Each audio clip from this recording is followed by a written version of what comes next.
नमस्कार, आप देख रहे हैं बिग फाइट लाइव और आपके साथ मैं हूं मेघा कौशिक। 14 फरवरी 2019 को पुलवामा में आतंकियों की ओर से सीआरपीएफ की टुकड़ी पर हमला किया, जिसमें 40 जवान शहीद हुए थे। इनमें से 5 जवान राजस्थान के थे। 3 शहीदों की वीरांगनाएं राज्यसभा सांसद डॉक्टर किरोड़ी लाल मीणा के साथ 28 फरवरी से जयपुर में धरने पर बैठी हैं। 2 वीरांगनाओं की मांग है कि उनके देवर को नौकरी पर लगाया जाए, तो वहीं एक वीरांगना अपने पति की चौराहे पर तीसरी मूर्ति लगाने की मांग कर रही है। हालांकि इस मामले पर सरकार ने अपना तर्क भी दे दिया है। सरकार का कहना है कि शहीदों के बच्चों का हक मारकर किसी अन्य रिश्तेदार को नौकरी देना कैसे उचित ठहराया जा सकता है। जब शहीद के बच्चे बालिग होंगे तो उन बच्चों का क्या होगा? वहीं उनका हक मारना उचित है क्या? तीसरा, वीरांगनाओं की मांग को लेकर सरकार का कहना है कि शहीद हेमराज मीणा की पत्नी उनकी तीसरी मूर्ति एक चौराहे पर स्थापित करवाना चाहती है, जबकि पत्नी पहले से ही शहीद की 2 मूर्तियां राजकीय महाविद्यालय सांगोद के ग्राउंड और उनके पैतृक गांव विनोद कला स्थित पार्क में स्थापित करवा चुकी है। ऐसी मांग अन्य शहीद परिवारों को देखते हुए उचित नहीं है। और बात आज इसी मुद्दे पर कि ये हक की मांग है या फिर सियासी संग्राम है।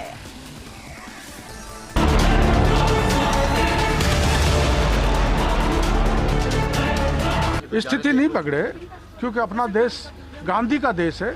हिंसा नहीं हो, लोकतांत्रिक तरीके से आंदोलन कर रहे हैं, वैसे ही करेंगे।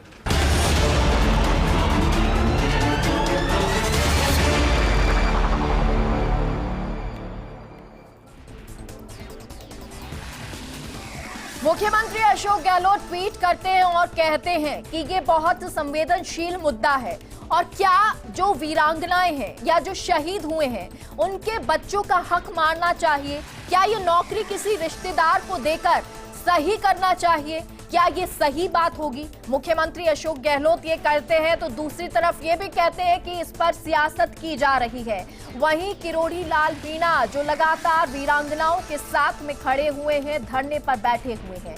आज मुद्दा यही है कि क्या ये सियासत हो रही है या ये हक की बात है। और इस पर चर्चा करने के लिए हमारे साथ किरोड़ी लाल मीणा सांसद बीजेपी जुड़ गए हैं। आरसी चौधरी प्रवक्ता हमारे साथ में जुड़ गए हैं। और सबसे पहले किरोड़ी लाल मीणा जी, आपका ही रुख करेंगे और आपसे जानना चाहेंगी कि कौन कौन सी ऐसी मांगे हैं जो नहीं मानी जा रही है सरकार के द्वारा।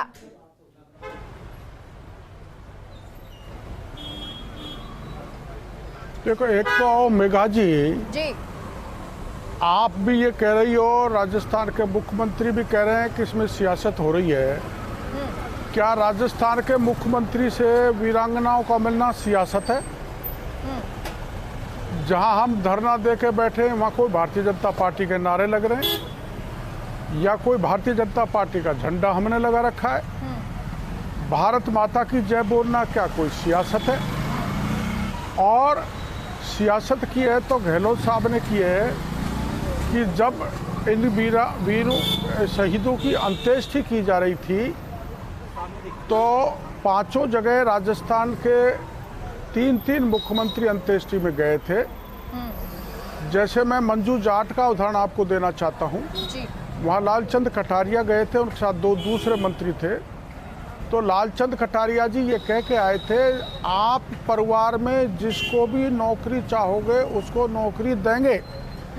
अब वीरांगना कह रही है मेरे देवर को नौकरी दो, क्योंकि उस समय सरकार कह के आई थी कि आप जिसको चाहोगे उसको नौकरी देंगे। एक उस समय वीरांगना ने कहा था कि 250 मीटर की मेरी सड़क और स्मारक बना देना। स्मारक नहीं बनाया, सरकार अपना रोना रो रही है कि हमें सबसे अच्छा पैकेज दिया है।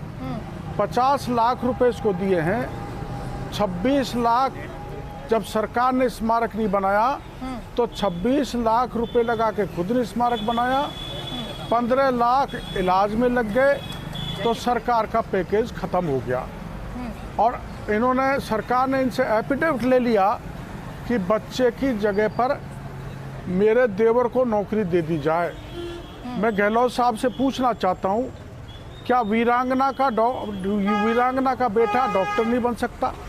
इंजीनियर नहीं बन सकता, IAS IPS नहीं बन सकता? सर लेकिन क्या ये उसको 18 बहुत साल अच्छी बाद बात है आप और ये हर चपरासी कोई बनाओगे? चाहेगा कि वीरांगना जो क्लास शहीद बनाओगे? के बच्चे हैं वो और अच्छी नौकरी पाएं। लेकिन सवाल मुख्यमंत्री साहब का जो है, और आपने जो कहा कि मैं कह रही हूं सियासत, सर मैं नहीं कह रही सियासत। जो मुख्यमंत्री अशोक गहलोत ने ट्वीट किया या फिर जो कांग्रेस की तरफ से आरोप लगाए जा रहे हैं कि बीजेपी सियासत कर रही है, वो सवाल आज हमारा है और वही सवाल का जवाब भी लेंगे। लेकिन पहली बात यह है कि जो मांगे जिनका जिक्र आप कर रहे हैं सर, और जी जी और सर एक सेकेंड, और जो आप जिक्र कर रहे हैं कि सड़क की मांग नहीं मांगी गई है और बहुत सारी, 2 मंत्री सर पहुंचे थे आपके पास और ये कहा गया कि जो मांगे हैं कुछ मांग ली गई है, 2 ऐसी मांगे हैं जिन पर सहमति नहीं बनी। आप बताएं।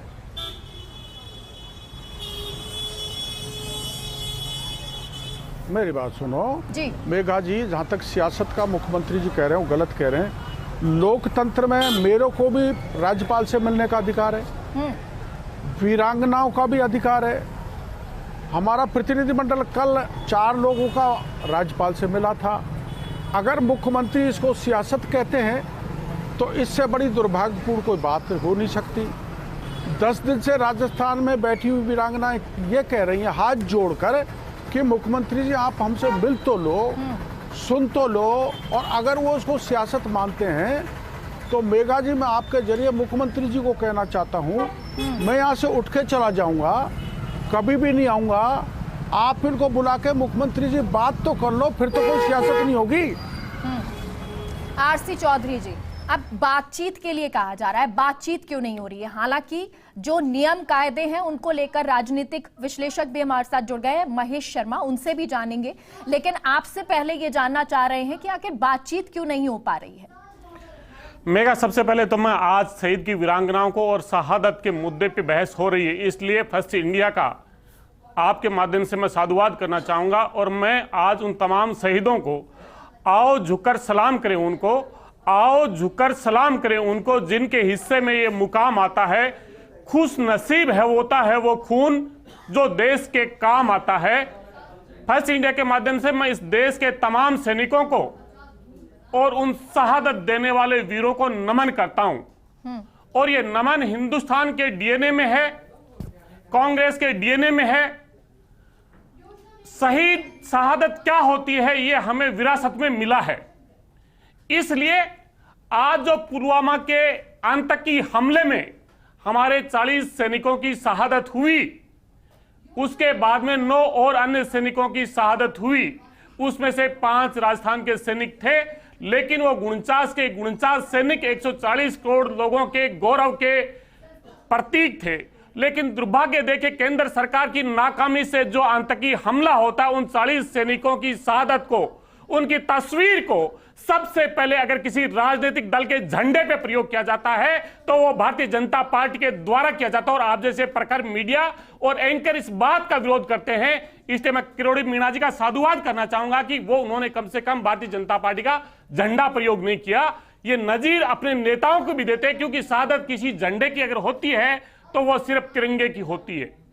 उन्होंने कहा कि शहीद की वीरांगनाओं को, देवर को, मांग को लेकर उन्होंने जो जिक्र किया, और उस मांग के बाद में जो सूबे के मुख्यमंत्री अशोक गहलोत जी, कारगिल के राजस्थान के 56 सैनिकों की शहादत हुई थी। 1999 में वही राज्य के मुख्यमंत्री थे। देश के अंदर अगर सबसे बड़ा कोई पैकेज देने का काम किया तो वो उस सूबे के मुख्यमंत्री अशोक गहलोत ने किया, क्योंकि वो जानता है कि शहादत क्या होती है। और ये शहादत किसी पैकेज से नहीं चुकाई जा सकती। यह शहादत चुकाई जाती है, आने वाली पीढ़ियां उस गौरव का सम्मान करे। और आज हमसे वो भारतीय जनता पार्टी पूछ रही है जो अग्निवीर के माध्यम से उस सैनिक की शहादत का दर्जा भी छीन लिया, उस पैकेज की जगह बीमा कंपनियों से जो कर रही है। सर ये सवाल नहीं था, ये किरोड़ी लाल जी ये पूछ रहे थे कि हमसे मिले तो सही, हमसे बातचीत क्यों नहीं हो रही, पुलिस क्यों रोक रही है? मैं ये कहना चाहूंगा कि इसके लिए भारतीय जनता पार्टी के नेताओं को, उपनेताओं को राजनीति करने की जरूरत नहीं। और किरोड़ी मीणा जी की मैं व्यथा को जानता हूं, क्योंकि भारतीय जनता पार्टी उस किसान के बेटे की आवाज को कहीं पे मुखर नहीं होने देती। उनके मुद्दे तो स्वयं उनके किरोड़ी मीणा जी के बन के रह जाते हैं। हमारे 2 मंत्री गए, वो मंत्री व्यक्ति नहीं थे, वो सरकार के नुमाइंदे थे जो संवाद करने गए थे और वो मुख्यमंत्री के निर्देश पे करने गए थे। उन मुख्यमंत्री को एक वीडियो भेजती है एक बेटी जो शहीद की एक बेटी है, वो अपनी व्यथा का जिक्र करती है, जो मैं आपके माध्यम से इस पे दिखाना चाहूंगा ताकि राजस्थान की जनता को ये पता चले कि किस प्रकार से उस बेटी ने यातनाएं झेली और क्या क्या उसके साथ में बीता, ताकि पता तो चलना चाहिए। ये एक नागौर की बेटी है जिसके पिता की शहादत हो जाती है, जिसकी माँ की शादी हो जाती है और ये अनाथ की तरह अपने मामा उनके परवरिश करते हैं। हम पर बहुत बुरा संकट आया, पर जो सरकार ने सहायता भी बहुत की उस टाइम, हमें बहुत कुछ हमारा गुजारा करने के लिए हमें बहुत कुछ दिया, जैसे ब्रेंड और ठीक है सर। और तो मेगा क्या ये चाहते हो कि जो सैनिक शहादत देता है सरहद पे वो अपने उन नौ निहालों को भूल जाता है, बूढ़े माँ बाप को भूल जाता है, सर इसमें कोई दो राय नहीं है, बलिदान देता है, सर कोई दो राय नहीं है, करते हैं। सवाल ये था ही नहीं। हम तो ये मान रहे हैं और ये कहा भी जा रहा है कि लगातार पैकेज दिया जा रहा है, उनके लिए बहुत कुछ किया जा रहा है और सबसे जरूरी ये होता है कि जब प्रदेश का मुखिया उनके बीच में पहुंचता है तो उन लोगों को सबसे ज्यादा संबल मिलता है और यही मुख्यमंत्री अशोक गहलोत करते हैं। लेकिन अब सवाल यह है कि पुलिस रोकती क्यों है सर? पुलिस क्यों ऐसे धक्का मुक्की करती है? क्या ऐसे रोकना चाहिए क्या? मेगा मैं आपके संज्ञान में दो बात लेके आऊंगा जी। निश्चित रूप से पुलिस की जो बात को लेकर भारतीय जनता पार्टी बार बार प्रश्न उठा रही है, उनसे तो एक प्रश्न पूछना चाहूंगा और आपके प्रश्न का जवाब देना चाहूंगा। आगरा के अंदर जिस लोकसभा क्षेत्र वाराणसी से देश के प्रधानमंत्री आते हैं, वहां पे पुलवामा में शहीद होते हैं रमेश यादव जी। उनकी जो वीरांगना है वो छोटे भाई अपने देवर के लिए, राजेश यादव के लिए नौकरी मांगती है। केंद्र सरकार के मंत्री जाके उन्हें भरोसा देते हैं लेकिन उन्हें वो नौकरी नहीं मिलती और पुलिस के द्वारा उन्हें घसीटा जाता है। वहीं पे एक अन्य शहीद पुलवामा में जो होते हैं 8 अगस्त 2021 को यूपी के आगरा के अंदर कौशल कुमार रावत, उनकी वीरांगना भी इसी तरह की मांग को लेके जाती है और उस वीरांगना को पुलिस की हिरासत में रखा जाता है। मैं पूछना चाहता हूं किरोड़ी मीणा जी, इन वीरांगना को लेकर चलती हुई विधानसभा के अंदर जा रहे हैं, अगर आप में दम है और साहस है, उस शहादत का सम्मान है तो उस विधानसभा में प्रश्न उठाते। अब भारतीय जनता पार्टी के नेता उसके अंदर थे, बोलते, लेकिन वीरांगनाओं के पीछे खड़े होके और सियासत करना मुझे लगता है कि हिंदुस्तान में कभी चरित्र नहीं रहा। शहादत के पीछे 140 करोड़ हिंदुस्तान की जनता है, किसी एक व्यक्ति को खड़ा होने की जरूरत नहीं है। और राजस्थान की किरोड़ीलाल जी जवाब दीजिए।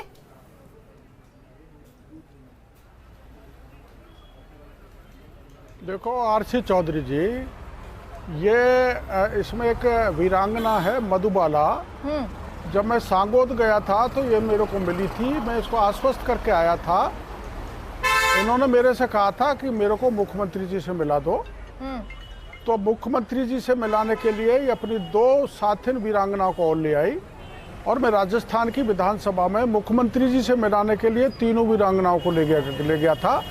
स्वागत कक्ष पर मैंने पास बनाया, पास बनवाने के लिए बनवाने लगा इन वीरांगनाओं का, तो वहाँ पर पुलिस आ गई और पुलिस वहाँ से इनको उठा के ले आई, धक्का मुक्की करते हुए शहीद स्मारक पर बैठा दिया। हम वहाँ पर बैठे रहे। तो हमारा तो कहना आरसी चौधरी जी इतना ही है, हम इनके पीछे खड़े होकर, कम से कम मैं तो राजनीति नहीं कर रहा, आप ही यहाँ फर्स्ट इंडिया में ये बोल दो, मुख्यमंत्री जी भी सुन रहे होंगे, पूरा देश सुन रहा है, आप ही जिम्मेदारी ले लो। मैं तो अभी यहाँ से उठकर चला जाऊँगा। इन चारों वीरांगनाओं को आप तो कल मुख्यमंत्री जी से मिला दो। अगर आपके दिमाग में कोई सियासत वाली बात आ रही है तो सियासत खत्म है, मैं तो अभी रात को ही उठ के चला जाता हूँ। आप यहाँ आके बैठ जाओ और मुख्यमंत्री जी से समय ले लो, उनसे मिला दो। और जैसा कि आप कह रहे हो कि हमने पैकेज दिया है, मैंने आपको बताया पैकेज देने से काम नहीं चलने वाला। क्या आरसी चौधरी जी आप इनके बेटों को 18 साल बाद 4th क्लास बनाओगे? क्या इनके बेटे डॉक्टर नहीं बने? क्या बेटे इनके इंजीनियर नहीं बने? इनके देवरों के लिए इन्होंने लिख के एफिडेविट दे दिया है। एक का हमारे जाट मीणा गुजरों में, हमारे इलाके में पिछोड़ा उड़ाया जाता है, पिछोड़ा। तो ये जो सुंदरी गुजर है, इसने अपने देवर को पिछोड़ा उड़ा दिया, तो अब वो उसका पति है, तो उस पति को नौकरी देने में मुख्यमंत्री जी को परेशानी क्या है? आरसी चौधरी जी आप तो ये बता दो। जवाब दीजिए आरसी चौधरी। मैं आदरणीय मीणा साहब आपका साधुवाद करना चाहूंगा कि लोकतंत्र बिना विपक्ष के कभी संभव नहीं हो सकता। भारतीय जनता पार्टी चाहे भले ही ना सहयोग करे, लेकिन आपने राजस्थान की जनता के मुद्दों को मुखर करने का प्रयास किया, उसके लिए हम साधुवाद करते हैं। और आपकी हैसियत राजस्थान के 8 करोड़ लोग जानते हैं कि आप जब चाहें मुख्यमंत्री जी से मिल सकते हैं, और आपने राहुल गांधी जी की यात्रा के दौरान अपने प्रतिनिधि मंडल के साथ में उन तमाम कांग्रेस के वरिष्ठ नेताओं से भी मिले। मैं फिर गुजारिश करना चाहूंगा कि जब सदन के अंदर कार्रवाई होती है, वहां पे हम इस वीरांगनाओं के लिए राजनीति का मुद्दा ना बना के, अगर जो आपने बात कही, मैं भी उसी कौम से आता हूं और मैं भी एक सैनिक का बेटा हूं। निश्चित रूप से हमारे जो पोछा ओढ़ते हैं, जिसे चूड़ा पहनना कहते हैं, तमाम चीजें होती है, लेकिन अगर हम सार्वत्रिक तौर पे सोच के और तमाम तथ्यों पे सोच के अगर कानून को बनाएं या कानून में संशोधन करें, तो मुझे लगता है कि किसी किरोड़ी मीणा को पुनः इस तरह के आंदोलन पे बैठने की जरूरत नहीं पड़ेगी। कानून और नियम की बात कर लेते हैं। महेश शर्मा जी जुड़ गए हमारे साथ। महेश जी, देखिए ये पूरी चर्चा चल रही है, आरोप भी आ रहे हैं, प्रत्यारोप आ रहे हैं। 2 चीजें हैं यहाँ पर। एक चीज कही जाती है कि यहाँ पर क्या सियासत हो रही है। दूसरा सवाल ये उठता है कि जब ये वीरांगनाएं ये बात करती हैं कि देवर को नौकरी मिल जाए या किसी रिश्तेदार को नौकरी की बात करती हैं, ये कहाँ तक सही है? क्या जो बात ये उठती है कि जब बच्चे बड़े होंगे तो उनका भविष्य क्या होगा, उनके लिए ये नौकरी सिक्योर नहीं होनी चाहिए, या जब ये नौकरी इनको दी जाएगी तो दूसरे जो वीरांगनाएं हैं या दूसरी तरफ से ये मांग नहीं उठने लगेगी? देखिए, जहाँ तक सवाल है कि वीरों की शहादत को लेकर के कहीं राजनीति नहीं होनी चाहिए, लेकिन संयोग है कि कहीं न कहीं किसी न किसी माध्यम से किस तरह से लोग बाग इसको सियासी मुद्दा बनाने की कोशिश कर रहे हैं। जो जिम्मेदारी आती है, जवाबदेही आती है, वो जो मौजूदा सत्ता पक्ष के राजनीतिक दलों को आती है। और जैसा कि वो जो बता चुके हैं कि हम अच्छा पैकेज दे चुके हैं, सब कुछ है, ये एक पक्ष बहुत बढ़िया है जो एक अनुकरणीय है और उसको पालना भी हुई है। अब सवाल आता है कि उसमें कुछ ऐसी चीज़ें होती है, जैसे आपके जो भी वीरांगना होते हैं, या तो उनको लाभ मिलता है शहीद के वीरांगना को, या उसके होने वाले बेटे को मिलता है, या बेटी को भी मिलता है उसका लाभ। अब सवाल ये आता है कि कुछ इसमें प्रथाएं जो है आपकी, तो चलन वाली जो प्रथाएं आती हैं, कि जैसे वो बताया ना पिछोड़ा वाली, जो जानना चाह रही हूँ कि जो ये नौकरी की बात सामने आ रही है, सही है या गलत, इसको एक सिंपल तरीके से जानना चाहेंगे क्योंकि जनता यही समझना चाह रही है। मैं यही कह रहा हूँ कि नौकरी वो जो जितना काबिल है उसके हिसाब से नौकरी मिलती है ना। ये तो है नहीं कि मतलब क्या कहते हैं किसी को इतना मतलब क्या कहते हैं आईएएस बना के बिठा दें और 10वीं पास है वो। तो एक प्रक्रिया है जो तकनीकी है वो, और जो क्वालिफिकेशन है, जो योग्यता है, जो उसमें करने की क्षमता है, वो सबको देखा जाता है। और कोई से भी राजनीतिक दल का जो व्यक्ति हो या सरकार हो, वो कभी नहीं चाहेगी कि कोई सैनिक का शहादत का अपमान हो। और अगर मान लीजिए जैसे ये अभी जो एक नया जो धार्मिक कहता है कि भाई पिछोड़ा, जैसे उदाहरण आया कि उन्होंने अपने देवर से शादी कर ली या है, और वो मांग कर रही है, वीरांगना जो मांग कर रही है, तो इन चीज़ों को भी ध्यान रख करके जो भी सरकार में है, तो वो उसमें बैठ करके क्या किया जा सकता है, कानून में किस तरह से संशोधन किया जा सकता है, और इसमें डिले नहीं होना। इसमें ये आप कहीं ना कहीं शहादत को हमें ये बड़ी बात है, सम्मान दे रहे हैं। अब इस पर बातचीत बैठ के नहीं होनी चाहिए, ये बहुत बड़ी बात निकल कर आई। अदिति दिल्ली से हमारे साथ जुड़ गई हैं, दिल्ली न्यूज एडिटर। अदिति, अब ये मुद्दा सिर्फ राजस्थान में नहीं है, अगर रक्षा मंत्री से बातचीत होती है या मल्लिकार्जुन खड़गे तक ये रिपोर्ट पहुंचाई जाती है कि आखिर क्यों इस तरह जो है धरने पर है, क्या ये सही है गलत है, आने वाले समय में अगर आप देखती हैं ये जो नियम कायदे की बातचीत हो रही है, और जैसा महेश शर्मा जी ने कहा भी, इस पर बैठकर बातचीत होना जरूरी है, क्या अब ये बातचीत बैठकर होना जरूरी आप मानती हैं? क्या होगी ये बातचीत?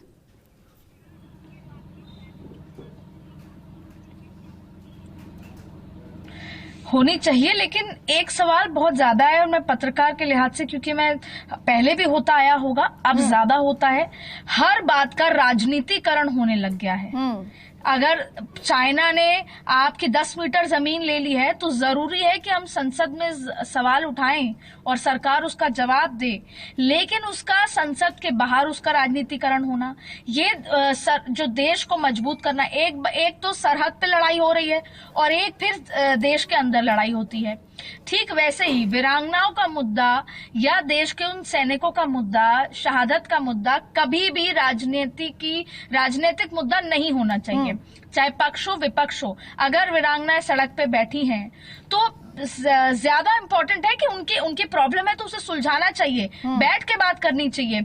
अगर किरोड़ी मीणा जी हैं या तमाम जो नेता हैं जो उनके साथ सुने बातें, बहुत जरूरी है कि कोई उनके साथ खड़ा हो, लेकिन ये तो इसी सरकार, इसी राजनीति में यही प्रावधान है ना कि आप पक्ष के पास जाएं या मुख्यमंत्री के पास जाएं या आप किसी के पास जाके उनका मुद्दा रखें, बजाय के आप राजनीति करें। क्योंकि देखिए, जितना मैं पत्रकार होने के नाते जो मैंने समझा है, तो ऐसा तो है नहीं कि राजस्थान सरकार ने कोई उनकी मनोकामना या कोई भी जो उनके साथ, देखिए जैसे 25 लाख देने थे और उसके अलावा ये जो उनके साथ बात थी कि 25 लाख रुपए नगद और उसके अलावा आपको या तो घर दिया जाएगा या जमीन दी जाएगी, हाउसिंग बोर्ड। अगर ये नहीं मिलता तो आपको 25 लाख ऊपर से मिलेगा।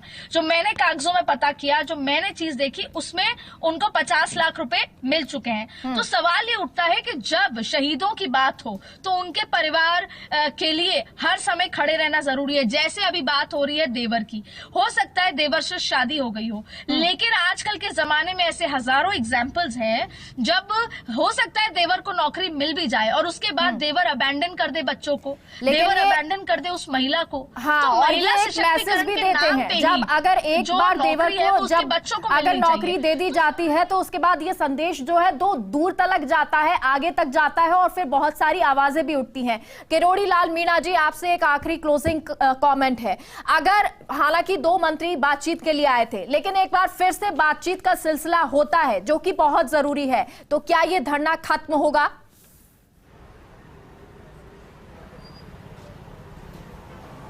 देखो, मेरी बात सुनो जी। जब इनकी अंत्येष्टि की गई थी तो राजस्थान सरकार के 3 मंत्रियों ने जाके इनको नौकरी देने का आश्वासन दिया। तो सरकार का आश्वासन था देवर को, हमारे पास रिकॉर्डिंग है सर, आपकी सारी बात जायज मान लेते हैं, लेकिन अभी सिर्फ मेरा एक जल्दी से, क्योंकि समय बहुत कम है, मेरा सिंपल सा एक साधारण सा सवाल ये है कि अगर एक बार फिर से सरकार से कोई प्रतिनिधि पहुंचता है आपके पास में, क्या बातचीत होगी और उसके बाद धरना समाप्त होगा?